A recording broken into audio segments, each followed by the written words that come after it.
చంపేయండి. అందరూ కలిసి నన్ను చంపేయండి. ఆఫీస్‌లో మా బాస్ గాడేమో వేపుకు తింటున్నాడు. ఇంట్లోనేమో మీరు పీక్క తినండి. ఓరి దేవుడా! ఎందుకయ్యా నాకు ఈ మగ జన్మిచ్చావు? ఓ రాయిలానో, రప్పలానో పుట్టిస్తే నా జీవితం కొంచెం హాయిగా ఉండేది కదా! ఇగో బావా, నీ ఓవర్ యాక్షన్ జర ఆపు. రోజంతా ఇంటెడ్ చాకిరి చేసేది నేను, నీకు బాక్సులు కట్టి ఆఫీస్కి పంపేది కూడా నేనే. గా ఇప్పుడు గా సీతమంతా తీసుకెళ్ళి ఆ వగలాడికి ఇస్తావు. ఏందే నన్నే వగలాడంటున్నా, నువ్వే పెద్ద నంగనాసివే. అయినా ఏందే బావ నీకు ఒక్కదానికే మొగుడా? నాకు మొగుడే. నీకు గట్టినట్టే నాకు గట్టిండు తాళి. ఇగో బావ, ఆ డబ్బులు నాకు ఇయ్యకపోతే తెలుసుగా నా గురించి. నేను ఇప్పుడే గా పురుగుల మందాయి చస్తా, లేకుంటేనా మా వాళ్ళకి చెప్పేనా నీ సంగతి చూస్తా.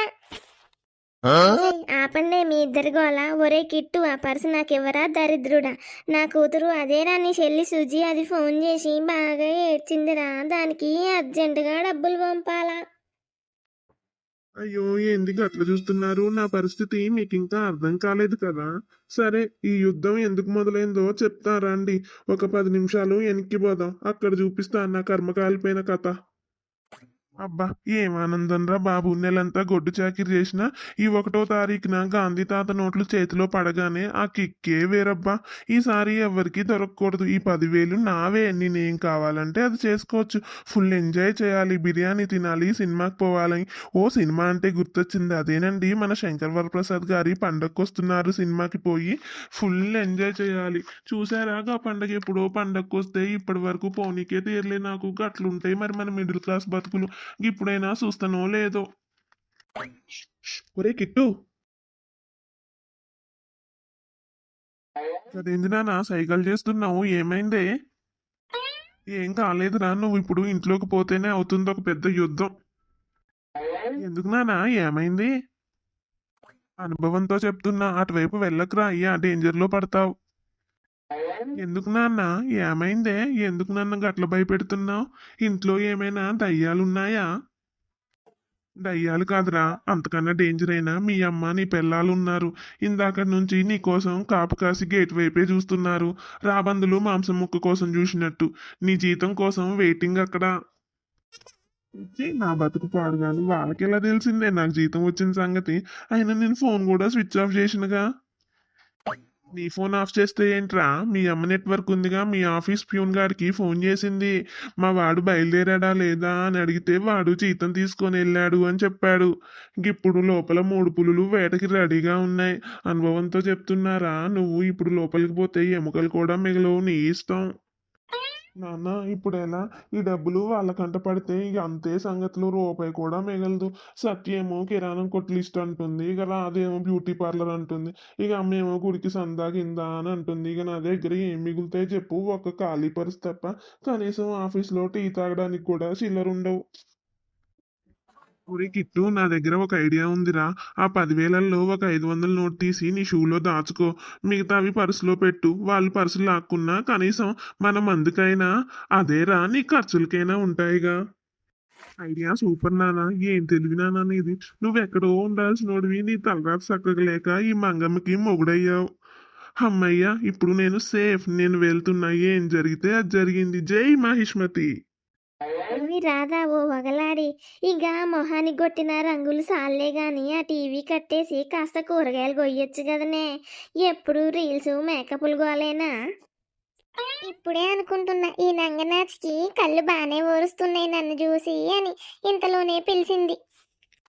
అబ్బా అక్క, ఈరోజు బావ జీతం తెస్తాడు కదనే, మనం వంట చేయకూడదు.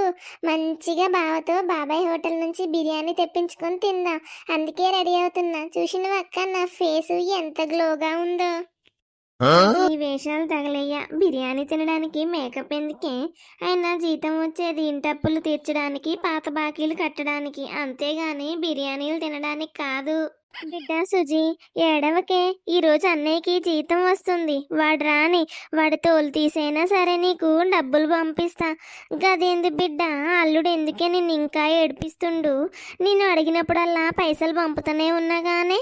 అయినా నీ మొగుడు సంగతి నేను తర్వాత చూస్తలేవే. బిడ్డ నువ్వేడవకే తల్లి, మా బంగారం కాదు. అదిగో శుభం పలకరా పెళ్లి కొడుక అంటే పెళ్లి కూతురు ముండెక్కడా అన్నట్టు పిల్లిలాగా వస్తున్నాడు. ఒరే కిట్టు ఇటు రారా. అమ్మా ఉన్నవానే నేను ఇప్పుడే వస్తున్నా కదనే. అయినా బాగా అలసిపోయిందే, ఆఫీస్లో ఫుల్ వర్క్ ఉంది. ఆ సొల్లు కబుర్లన్నీ ఆపి ముందు జీతం ఎంత వచ్చిందో చెప్పు. గా పరిస్థితి ఏమండి ఆ పరిస్థితి ఇటీయండి. పోయిన నెల కిరాణా కొట్టు బాకీ 2000, పాలవాడికి 500, కరెంటు బిల్లు 800, టీవీ రీఛార్జ్ 300, అన్నీ కలిపి లిస్ట్ రాసి పెట్టాను. ముందు అవన్నీ కట్టాలి, లేకపోతే కిరాణా కొట్టు సుబ్బారావు ఇంటి మీదకి వస్తాడు. అగో నంగనాశ్ మాటలు, జీతం వస్తే చాలు ఏదో లిస్ట్ చెప్తూ ఉంటది. ఆగవే అక్క. బావా నువ్వు పోయిన నెల ఏం ప్రామిస్ చేసావో మర్చిపోయావా?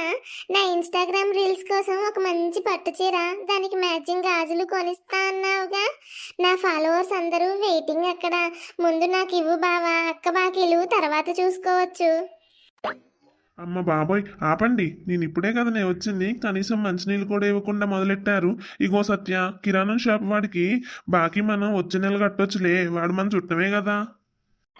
చుట్టమైతే ఊరికే ఇస్తాడా? మొన్న వెళ్తే మీ ఆయన జీతం రాగానే ఇవ్వకపోతే ఇంకోసారి అప్పు కూడా పుట్టదు అన్నాడు. మర్యాదగా ఆ పరిస్థితి ఇవ్వండి. చూసావా బావా, అక్క ఎప్పుడు ఇంతే, డబ్బులు అనగానే గొడవ చేస్తుంది.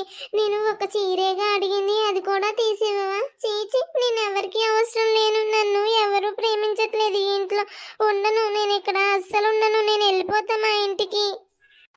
అయ్యో రాధా, నువ్వేడవకే, నేను చూడలేను. సర్లే చూద్దాం ఉండు. ఒరే ఆగండ్రా మీ గోల. అక్కడ నా కూతురు అంటే మీ చెల్లి సుజి కష్టాల్లో ఉంది. వాళ్ళ ఆయన ఏదో బిజినెస్ చేస్తే లాస్ వచ్చిందంట. అర్జెంటుగా 5000 కావాలంట. ముందు దానికి పైసలు పంపించరా. అమ్మా మొన్ననే కదవే 2000 పంపాను, మళ్ళీ 5000 అంటే నా దగ్గర ఎక్కడివే? నా జీతమే 10,000, అందులో 5,000 సుచికిస్తే మిగతా 5,000తో మన ఇల్లు ఎలా గడుస్తుంది? మనం అందరం ఏం తినాలి? ఊరు దేవుడో, నువ్వు అసలు అన్నయ్యవేనా? చెల్లికి కష్టం వస్తే లెక్కలు చూస్తావా? పిల్లల రంగులోనే చెల్లి పరాయి అయిపోయిందారా? నా బిడ్డను పట్టించుకొని ఇంట్లో నేను ఉండను. నేను ఇప్పుడే కిరోసిన్ పోసుకొని నిప్పంటించుకొని చచ్చిపోతా. అత్తమ్మ జరా అవుతావు, నీ పర్సనాలిటీకి గలాంటి డైలాగులు సూట్ కావులే. అయినా ప్రతి నెల సుజిగారు ఏదో ఒక సాకు చెప్పి డబ్బులు లాగుతానే ఉంది. ఈసారి ఆ పప్పులే ఉడకో, ఈ ఇంటి అప్పులే ముఖ్యం. ఓ స్టిక్లాడి, నువ్వు నోరు మూసుకోవే. నా కొడుకు సంపాదన నా ఇష్టం. వీడు నా కడుపును పుట్టాడు, నీ కడుపును కాదు. ఆపండి, బుర్ర పగిలిపోతుంది నాకు. ఇప్పుడు నేను చెప్తా ఆగండి. పంచాయతీ చూడండి, మొత్తం 9,500 ఉన్నాయి. సత్యకి 2,000 ఇస్తా కిరాణా షాప్ ఖర్చులకి. ఇక రాధకేమో 500 మేకప్ సామాన్లకి ఇస్తా. ఇక అమ్మకేమో 1000 రూపాయలు మందులకి ఇస్తా. ఇక మిగిలినవి నా ఆఫీస్ ఖర్చులకి. ఇక అంతే. ఏంట్రా నువ్వు సుజికి ఇవ్వవా? చెల్లి కష్టాల్లో ఉంటే పెళ్ళానికి మేకప్ కి డబ్బులు ఇస్తావా? అయితే ఈ డబ్బులు ఎవరికి వద్దు, మొత్తం నాకే కావాలి. అమ్మా వద్దే, వద్దమ్మా, అది నా నెల జీతమే. అత్తమ్మ ఇది అన్యాయం అత్తమ్మ, ఇటు ఇవ్వండి. న్యాయం లేదు గీయం లేదు. ఈ డబ్బులన్నీ నా బంగారు తల్లి సుజికి పంపిస్తున్నా. ఈ నెల మీరందరూ పస్తులుండండి, లేకపోతే బియ్యం డబ్బా అడుగునున్న నూకలు గంజి కాసుకొని తాగేయండి. ఇగో నారాయణ, రా వచ్చి ఫోన్పే కొట్టు. అయిపోయింది, అంతా అయిపోయింది. ఈ నెల రోజుల కష్టం అంతా ఒక్క నిమిషంలో ఆవిరైపోయింది. పర్సు ఖాళీ, బస్సు ఖర్చులకు కూడా లేవు డబ్బులు. రేపటి నుంచి ఆఫీస్కి నడిచెళ్ళాలేమో. ఒరే కిట్టు, బాధపడకరా. బాధ కాదు నాన్న, భయం వేస్తుంది. రేపు టిఫిన్ కూడా డబ్బులు లేవు. ఇక సత్య అయితే నన్ను చంపేస్తుంది. గట్టిగా అరవకురా. మర్చిపోయావా? నీ షూలో 500 దాచినావు కదా, వాటితో ఈ రాత్రికి మనం ఇద్దరం కలిసి బారుకు పోయి చెరొక బీర్ తాగి హాయిగా పడుకుందాం. అప్పుడు ఈ గొడవలన్నీ మర్చిపోవచ్చు. అవును కదా, మర్చిపోయానా? నువ్వు మళ్ళీ సూపరు. ఆ 500 ఉన్నాయిగా, అవి చాలు. ఈ రాత్రికి రచ్చ రచ్చే, పద వెళ్దాం. ఏంటి ఏం మాట్లాడుకుంటున్నారు తండ్రి కొడుకులు?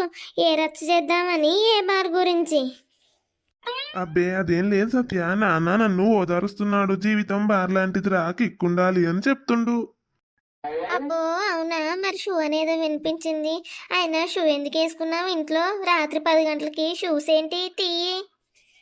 అయ్యో అది కాలికి దెబ్బ తగిలిందే సత్య, అందుకే డాక్టరు వేసుకోమన్నాడే. దెబ్బ తగిలితే షూ వేసుకుంటారా? తీయి తీయి అంటున్నాగా, అందులో ఏముందో చూస్తా. అమ్మో దొరికిపోయానా? ఈ 500 కూడా పోతే నా బతుకు బస్ స్టాండే. సత్యకి దొరుకుతానా లేదా జంప్ అవుతానా? ఏం జరుగుతుందో రేపు చూద్దాం.